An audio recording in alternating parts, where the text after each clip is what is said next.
Greetings and bienvenue, Midnight Crew. Thank you for returning to this broadcast, and welcome to new viewers joining us for the first time.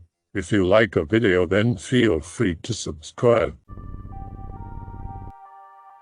Hello/X. I'm actually quite knowledgeable about Japanese spooky, scary stories since I'm working on a book full of them. I'm away from my computer right now, but I'll get back to you ASAP with the good stuff shortly. There was one story I came across called The Red Crayon. About a decade or so ago, a newlywed couple bought a house in a city. It was extremely cheap, in a nice neighborhood, and convenient to the husband's workplace. The husband was initially incredulous of such an amazing steal, but finding nothing out of the ordinary, they purchased the house. After a week or so of living in the house, the wife discovered a red crayon with the tip worn down at the end of the upstairs hallway. Thinking it had perhaps been left behind by the previous owners, she tossed it out and went about her day. The next day, however, while vacuuming, the wife discovered that the crayon had reappeared in the same spot. Thinking her husband was playing some kind of prank on her, she confronted him, and he denied it before tossing out the crayon. This continued for another week. One of them would discover the crayon at the end of the hallway, throw it away, and discover that the crayon had reappeared the next day. The husband finally lost his cool and threw the crayon against the wall in frustration. Whump. The crayon made a funny sound against the wall. Furrowing his brow, the husband knocked against the wall to find it made an odd, hollow sound. A cursory comparison against the hallway immediately below it made it clear that the upstairs hallway was about 5 feet too short. After talking it out with his wife, they both agreed to tear down the wall to see what was on the other side, although both became increasingly reluctant as they crept upstairs, armed with a hammer. The hammer easily smashed through the plaster to reveal a low door, which was slightly ajar, but chained with a padlock, preventing it from opening all the way. The husband peered through the crack in the door, but couldn't see very much. A wave of unease filled them both, and they shivered slightly, wondering whether to cut the lock off and enter the secret room. Eventually, despite protest from the wife, the husband hacked off the chain of the lock and pulled open the door. There was a small, narrow little room inside, totally dark. The wife clinging to his arm, the husband felt along the wall to find a light switch that had the plastic plate removed. It illuminated a small bare light bulb affixed to the ceiling. Both of them immediately gasped in horror. On the floor, there was a spilled box of crayons, and in the corner of the room, a rusted iron cot. However, the couple barely noticed those details. Scrawled along the walls and the floor were childish hiragana in red crayon. "Mama, please let me out, I'm sorry. Mama, please let me out, I'm sorry." Horrified, the couple quickly exited the room and stayed in a hotel until they could be rid of the house. The house was sold not long after for a loss, and allegedly still exists somewhere in Japan to this day, though from what I saw, there were varying reports on its location. I used to live in a sleepy seaside town named Sasebo, though I didn't hear too many tales there, Sasebo slashing aside. I do recall a legend my mother told me about a little shrine there that I can't really recall the name of. Fuku something. I guess it's a shrine for children who passed away. But my mother told me in her childhood that Oni lived in the cave where the shrine is. and that they were the ones who carved the cave out, and the huge cracks in the little mountainside were the footprints of the Oni. She was always spooked by the place, but I thought it was very nice if unusually silent.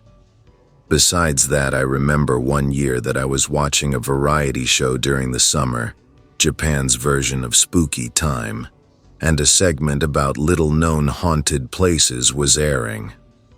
I don't remember too much about the names of places, but I do remember the stories more or less if anyone is interested, and even interested in helping me find these places too. Here's another. This one is actually a dated superstition from the 70s or 80s. It reminds me of the misconception of fan death. Several decades ago, in the late 1960s or early 1970s, two middle school girls went to the local mall to get their ears pierced. Now, they weren't supposed to get their ears pierced, as their parents were firmly against it, but many of the girls in their class had done so, and one of the girls' cousins worked at the salon and was willing to discount the pair of them. They arrived at the place, and after exchanging some pleasantries, the process began. However, the second piercing in one of the girl's ears was botched, and a funny white thread was hanging from her ear. In a panic, the girl tugged at it and tried to put it back inside, but in the process snapped part of it off. Immediately, the girl found that the entire salon had gone completely dark.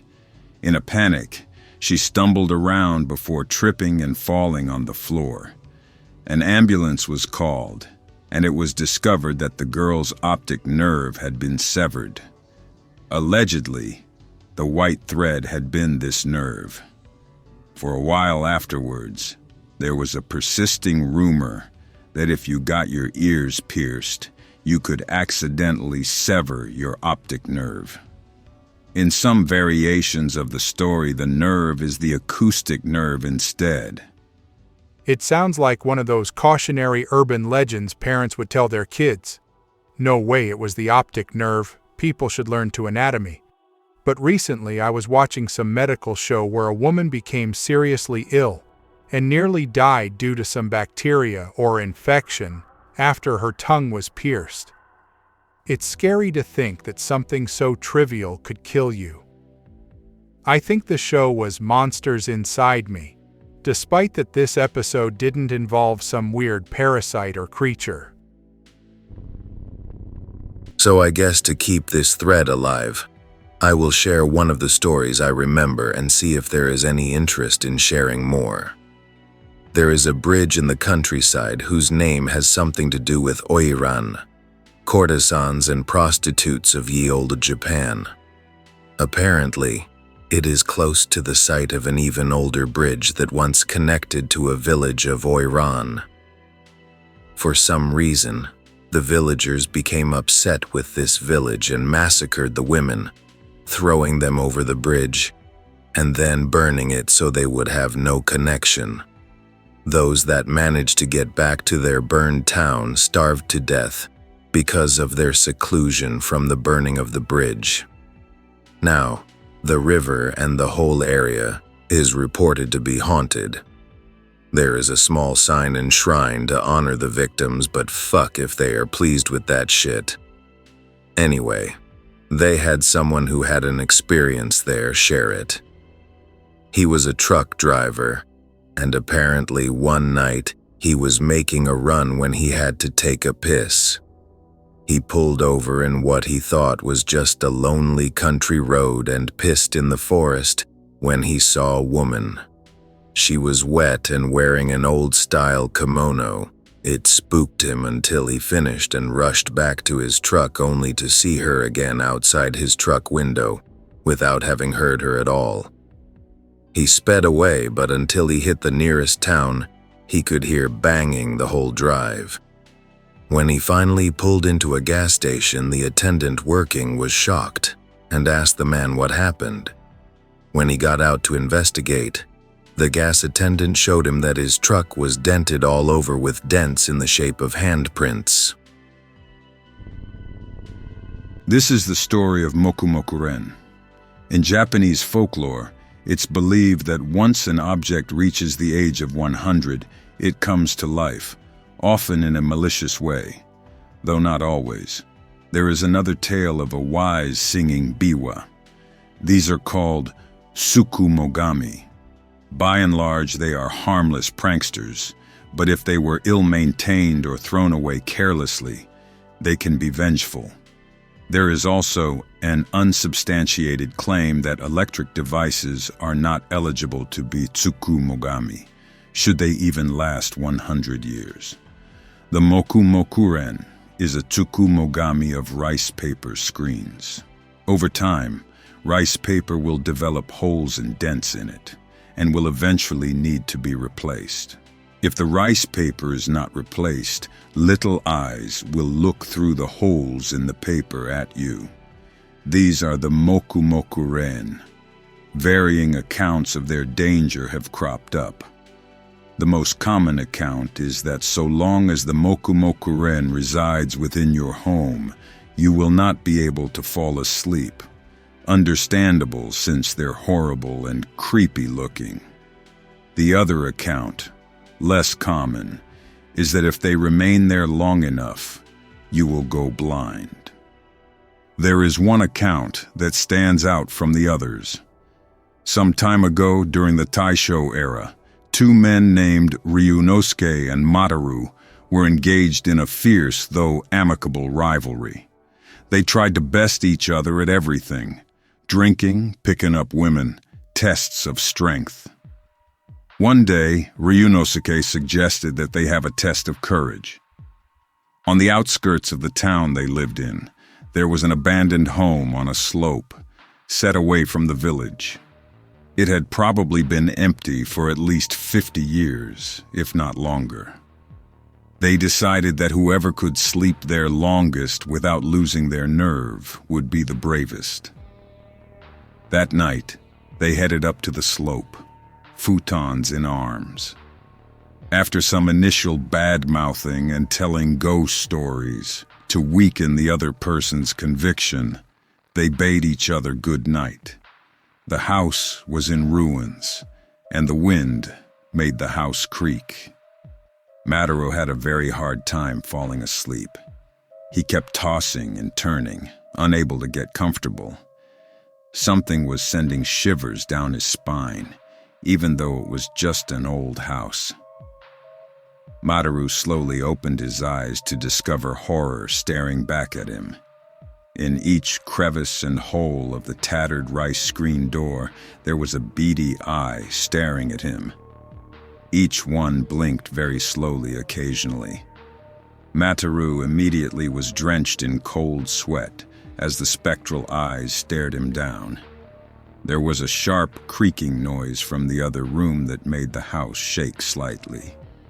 The eyes seemed to now fixate on Mataru, every one of their pupils trained on him. Mataru slowly approached the screen and whipped out a knife, slashing at the eyes. The knife passed through them as if they were smoke, while also tearing a new hole in the screen, where a small gang of eyes now peered out. Quickly losing his wits, he shook Ryunosuke awake. Ryunosuke took the opportunity to taunt him before noticing the eyes were there, watching. With a smug grin, he marched up to the eyes before swiftly kicking the screen out. More eyes seemed to appear elsewhere in the room. Ryunosuke cursed to himself and was about to kick out another screen, but was interrupted by that same sharp creaking noise. Mataru suddenly became aware there was something else in the house with them, lurking in the other room. Deciding not to take his chances, Mataru hurried out of the house to the jeering of Ryunosuke for chickening out. Suddenly, there was a massive crash behind Mataru. Whirling around, Mataru watched as the dilapidated old wreck collapsed under its own weight, burying Ryunosuke under a mass of wood and rice screens, still filled with eyes peering all around. Mataru fled back to the village and gathered up the townsfolk. By then, the sun was beginning to rise. With the help of some other men, Mataru was able to remove most of the debris, but there was no sign of Ryunosuke anywhere. As the other villagers began to leave in confusion, Mataru heard a strange noise under a piece of a screen. Carefully lifting it up, Mataru screamed. There, under the screen, were two brown human eyeballs, and undoubtedly were Ryunosuke's. Mataru was never quite the same after that. Sure thing. So this story, I actually do remember the name of some places due to it being on the island I was living on, and I had wanted to check it out and do some ghost hunting. I did end up visiting the place. Sort of, just the city and landmarks. But no ghost hunting due to the short amount of time I was there and the fact my mom will not mess with spirits. And did end up having an experience anyway. But not the way the show told it. So in Kyushu, there is an active volcano called Mount Unzen in a place called Shimabara. It is famous for the eruption in 1991, the damage of which is now a famous tourist attraction. Anyway, the worst eruption and landslide damage was in the 1700s, where a lot of people were killed and most of the bodies swept out into the sea. A lot of them washed up later or across the bay, so they say the whole bay is haunted. It ranges from stories of seeing the landslide itself from across the bay, to bobbing bodies in the water at night, to people pulling you down if you go swimming, to lights across the water and bay. I guess every now and then, someone unfortunate stumbles across a leftover from that time, usually a small fragment of bone from a submerged body that finally washed ashore. The girl who shared her story came across one such fragment, and not knowing what it was, her BF took it. Since, she kept seeing shadows that tried to chase her, sleep paralysis type nightmares, and was once even chased to the beach at night. She tries waking her BF, but he wouldn't wake up no matter how hard she shook him. By the shadow of a man. She passed out on the beach near the water, in the place she found the bone. She had her BF bury it in the same spot after, and everything stopped. This story is called Blue Andon and dates from the Edo period. Back in the old days, during hot summer nights, the townsfolk would swap ghost stories to keep cool. The chills were said to be enough to stave off the humidity. One game they played was Hayaku Monogatari Kaidan Kai. This game was so popular that there were even pamphlets sold filled with ghost stories. In a certain village at the base of Mount Fuji, a priest decided to hold this ghost story telling in the temple. The temple was located on a tall slope. To shake things up a bit, the priest decided to place the 100 candles required for the game in a separate room. So after telling their story, the guest would have to enter the semi-dark room alone. The party started off lively enough, and many of the villagers attended the little occasion. Eventually, the numbers began to dwindle as partygoers made their excuses and went home. Soon the party fell into a hushed quiet as the scariest stories were brought out as the grand finale. The final story was about a man named Taru. At this point, there were only 4 guests left, 2 other men and the priest himself. After Taru finished up his terrifying story about a haunting in the forest nearby, he crept into the candle room. The priest had taken special measures for this party, and the candles were in Andon lanterns with blue screens, creating a dim, otherworldly blue light. The room was almost completely dark now, as there was only one Andon lit. Wordlessly, Taru blew it out. The room was plunged into total darkness. The temperature in the room seemed to drop a few degrees as well. Shivering slightly, Taru wiped the sweat off his brow and exited the room. Click. There was a clacking noise behind him, like dogs' claws on pavement. Taru whirled around, but saw nothing. Quickening his pace, he hurriedly returned to the main room where the priest had laid out futons to stay the night, as it was late. When Taru told the others about the strange noise he heard in the hallway, they laughed at him for trying to scare them with such a cheap trick. Taru eventually joined in and shrugged the sound off as some anomalous insect or bird that had found its way inside. Shortly afterwards, the four of them retired to their futons. Taru had a remarkably hard time falling asleep for some reason. The others were sound asleep. Feeling silly for letting tonight's festivities get to him, Taru closed his eyes and shifted in his bed. Click, click, click, click. The clacking noise of claws running over stone froze Taru's blood. Opening his eyes a crack, he saw a tall, ugly figure with matted hair approaching one of the futons. It had a blue, scrunched-up face and tiny horns, and was dressed in a dark kimono. It seemed to emit a faint blue glow. Taru held his breath and watched in terror as the creature picked up the three futons like they were nothing and left the temple without even waking their occupants. None of them were ever seen again. Taru, shaken by his experience, made it a point to come back to the temple daily to thank the gods for sparing his life from the awful demon. One day, he met a pretty young woman who was also praying there. The two of them exchanged a few words of conversation and parted ways. This continued for months. Eventually, Taru decided to marry this girl.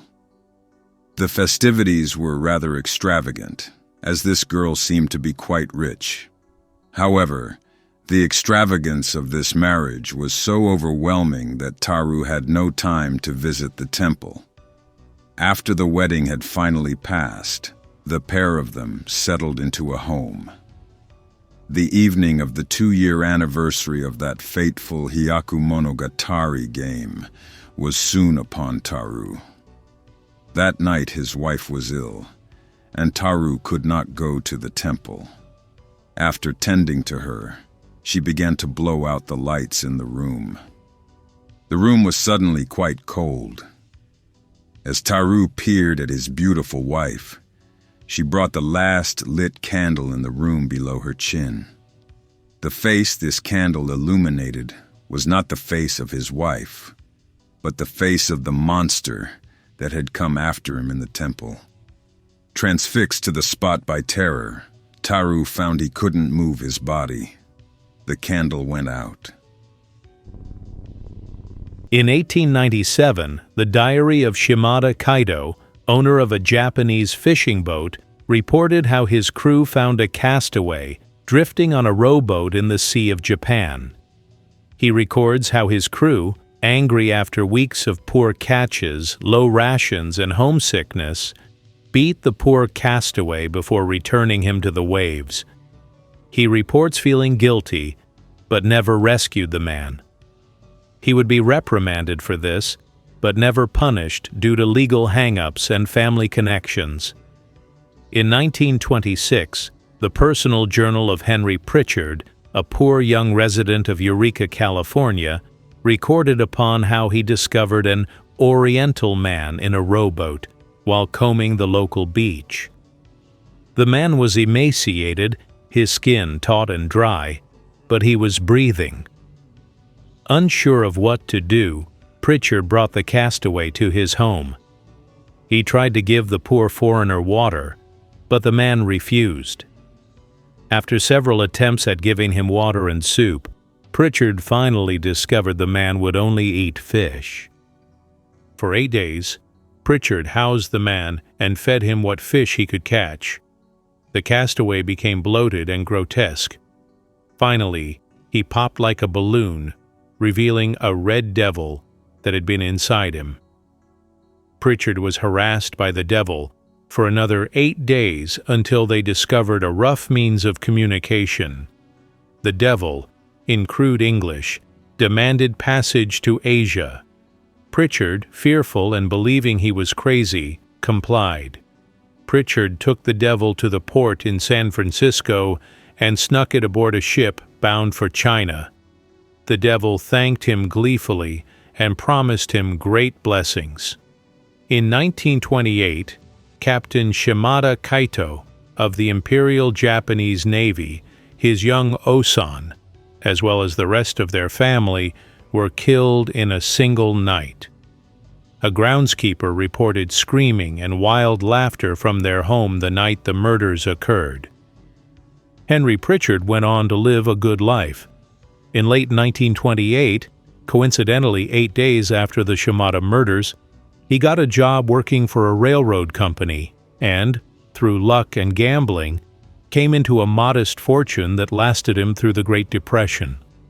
He met a beautiful woman later that year and had 8 children. His 1974 obituary claims, "God was always on his side," and "he never wanted for anything." The experience with the devil, often categorized with Nain Rouge stories, was only discovered by his granddaughter Charlotte, coincidentally the 8th of his grandchildren to be born. Very interesting whether a LARP rite or genuine folklore. Any physical description of this devil? Just red? From what I've read, Pritchard's journal only describes its color and how it reeked of fish. He believed he was talking to the actual devil, and a few folklorists lumped it in with the Nain Rouge because they're similar.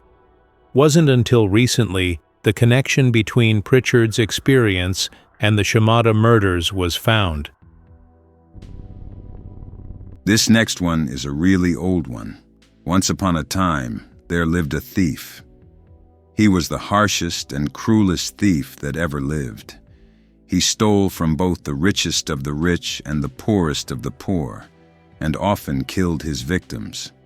It is said that his body count numbered in the high triple digits. His heart was blacker and more polluted than the Sanzu River. Some even said that in his whole life, he had not ever done a single good deed. He was arrogant, greedy, and sadistic. One day he woke with the realization that he had never robbed the Emperor of Japan. How could he be the greatest thief to have ever lived if he hadn't robbed the Emperor? He made plans to rob the palace that evening. It did not go well. Perhaps he was having an off day, or perhaps he was simply not as young as he used to be. Either way, he found himself cornered by guards, with an ancient mirror in hand. He was promptly imprisoned and sentenced to death. While imprisoned and bleeding from wounds sustained in battle, he came across a small black spider. He raised his arm to kill it, but then thought better of it. "I pity you, spider. You must have a life too. There's no point taking it away from you, small and meaningless as it is." Shortly afterward, the thief was taken out into the square and stabbed to death by the Emperor's men. The thief awoke on a bed of needles, which pierced his skin, blood spurting everywhere. In a panic, he agonizingly wriggled off the needles, leaving residue behind. He ran and ran, but found himself surrounded by bizarre creatures, some with tentacles, some with razor-sharp teeth, all of them decidedly inhuman and unearthly. Tears leaking from his eyes, he kept running and running, only to find the faces of those he had killed, all staring at him with dead eyes. Killer, killer, killer. They moaned in agony at him, although some of them chose to laugh horribly instead. "What the fuck is this place?" The thief screamed out to nobody. The chanting stopped, and all the faces suddenly became his own, beaten and bloodied from being slain. Welcome to hell. The thief fell to his knees in defeat. There was a white light above him, and something gently brushed the top of his head. Loath to look up, the thief slowly turned his head upwards, expecting to see a drooling monster, but instead, a spider's thread. And above that, a white light. It was clear this thread led up to heaven. Tugging the thread to test its strength, he found it to be quite strong, and he began ascending upwards, slowly, agonizingly. The thread remained firm the whole while, amazingly. As he reached the halfway mark, he felt a very sharp, very hard tug on the thread. Down below, the shadowy figures of the damned had also noticed the lifeline and began speedily ascending. "Me too, they moaned, creating a monstrous pile of flesh as they ascended the thread. As soon as one of them neared the thief, he sharply kicked one in the head, sending it tumbling down into the darkness below. Me too. "No, this is my spider's thread. Nobody said you could use it," the thief yelled, knocking off all who dared approach. Get off! Get off!" The thief felt his stomach rise within him. He was falling. It seemed in his struggling he had weakened the thread. The thread had snapped, and the circle of white light far above his head vanished. Screaming in terror, the thief fell back the way he came, back into the depths of hell, where he would remain. I just have to remember them, and as I mentioned before, I saw all these stories on a variety show some years ago, so I can't remember most of the names of the places. So I recall one about a certain pier. The pier is now closed to the public, but before they did that, it was a very popular self-termination hotspot. Many cars with the bodies of people were dredged up from that area. They tried putting a blockade at the edge of the pier, but people still found a way to drive off it and drown themselves. Legend, of course, has it that not all the victims were self-terminations. Some blamed the supernatural, including the story of a man who decided to seek his thrills out on the pier before they closed it. So a long time ago, when this man was young, he and a friend had heard all the stories about this pier. In an attempt to see a ghost, the two of them drove out and parked their car on the pier, waiting out the night in hopes of seeing spooky stuff. His friend was spooked the whole time, and after a while, began to complain about a woman standing on the pier. By now, it was foggy and dark, so he couldn't see anything and began making fun of his friend, saying he was letting the setting and stories get to him. His friend kept insisting a woman was on the pier, but seeing nothing, he dismissed it, got bored, and fell asleep. He was roughly awoken by his friend sometime later, whispering urgently that the woman was now in the car. As he looked into the mirror to see into the back seat, he did indeed see a woman. She was dripping wet and simply sitting in the back seat of his car. This was when he found out he couldn't move, as though something was holding him down to his seat. His friend could no longer move either, and the more he looked to his friend for help, the more he noticed shadowy hands holding his friend's limbs down. And then the car came off park and shifted, and started rolling forward. They were helpless as their car rolled towards their certain doom. At some point, he found it so difficult to breathe he passed out. When they awoke, it was morning, and to the knock of a concerned security guard patrolman on their window. Their car had luckily hit the barricade. Of course, they got a stern warning about how they were trying to get their jollies, as well as a talking to about wanting to commit termination. He and his friend just wanted to get out of there as quickly as possible. He tried to reason with himself that it had all been a nightmare, where he struggled in his sleep and accidentally hit the shift, which caused them to roll so far forward. But his back seat was wet, and he and his friend had finger marks on their wrists, ankles, and necks for nearly a week. This next one is called the Red Bathrobe. There was once a man who traveled down to the south for a business trip. However, accommodations were rather scarce, and he had to settle for a ryokan inn outside of town. It wasn't particularly upscale, but it was larger than most inns in the area. The businessman was given a key to room 203. The first night was a sleepless one. All throughout the night, there was a thumping sound, as if someone were sprinting back and forth down the wooden halls, and banging noises as if doors were being slammed open and shut. Aggravated the next day, the businessman complained to the concierge and asked if any of the other customers had reported the noise.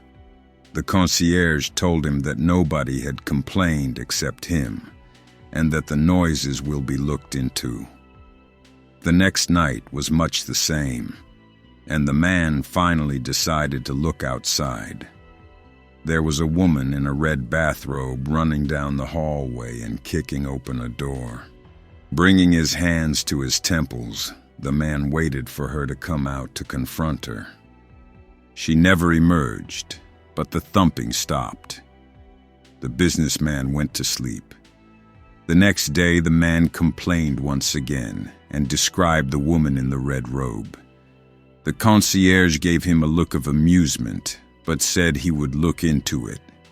The businessman grew impatient and vowed that he would never stay at this inn again. The next night was the same as the other two. The businessman, fuming, threw open his door to find the woman with the red robe standing in the hallway, oddly still. He stormed over to her and grabbed her shoulder, demanding to know what the meaning of all this thumping about was. She turned slowly to reveal a jagged, pointy smile. Her eyes were completely black. The businessman suddenly became aware of the fact that the woman was holding a box cutter.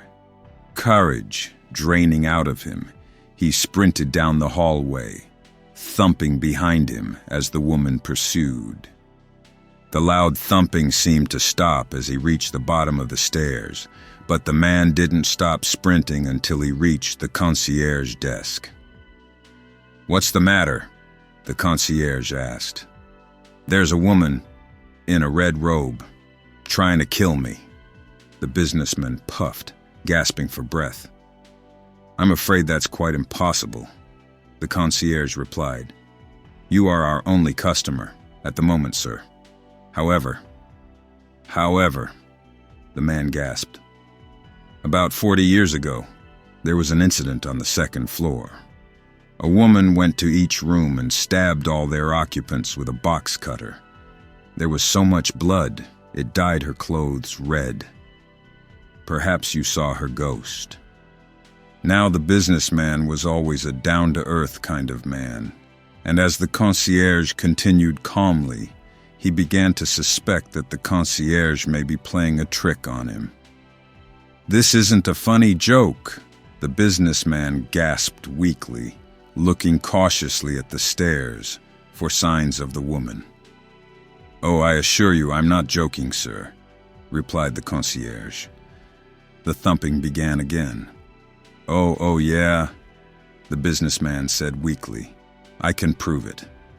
The concierge stepped out from behind the counter to reveal several ragged, bleeding holes in his clothes.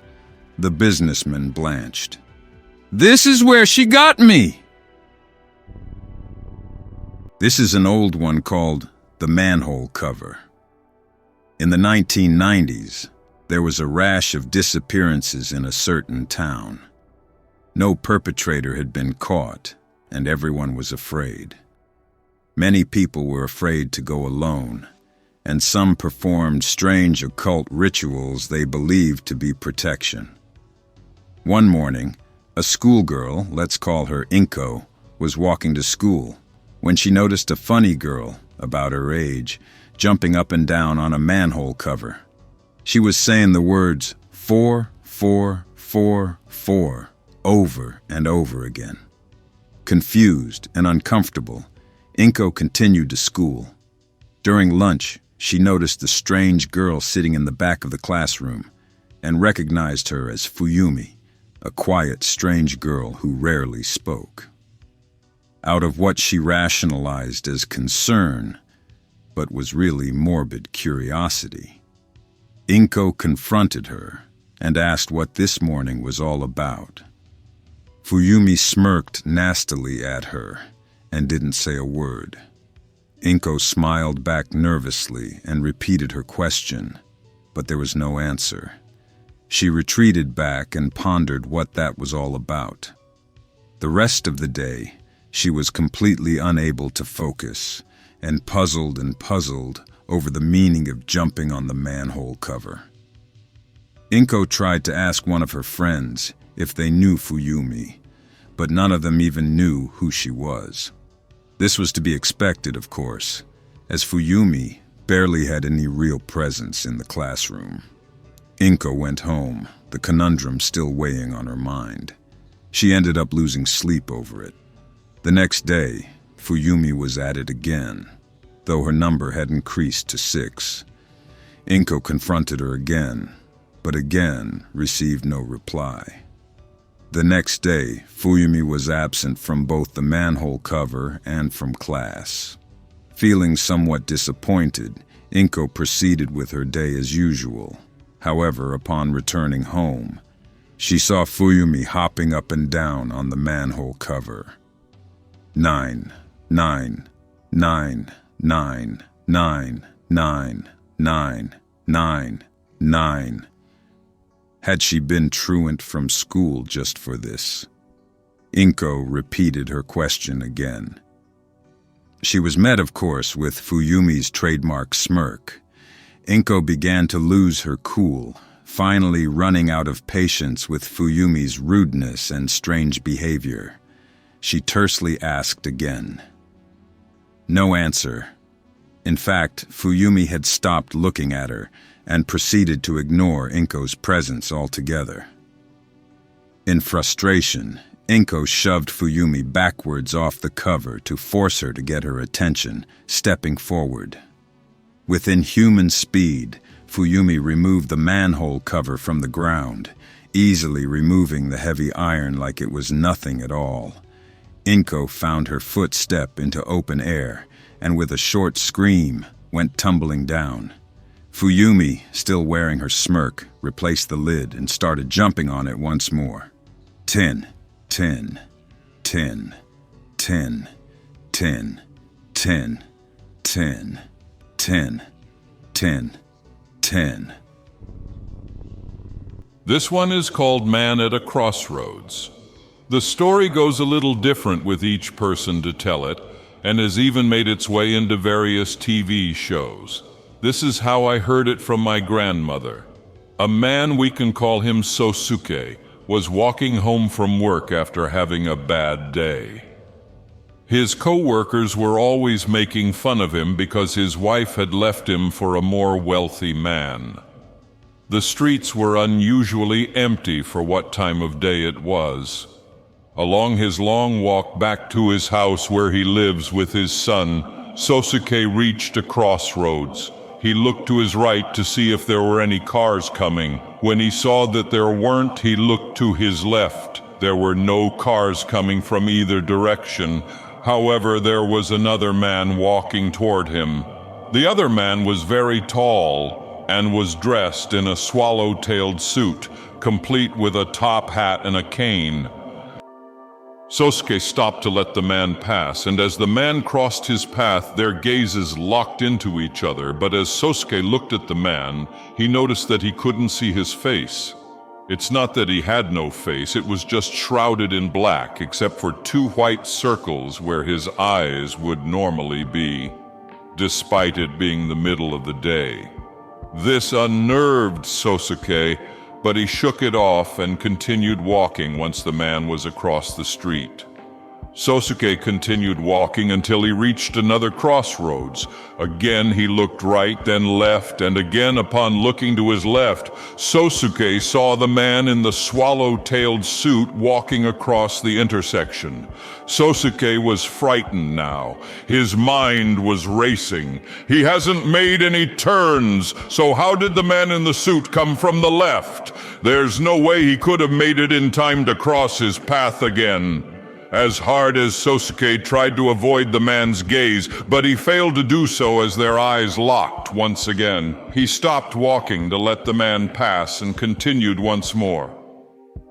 As he walked, Sosuke came to a 4th crossroads, but this time he looked straight forward and didn't stop. He didn't want to meet the man in the suit again, but as he stepped out onto the street, a lot of blaring noise came from his left.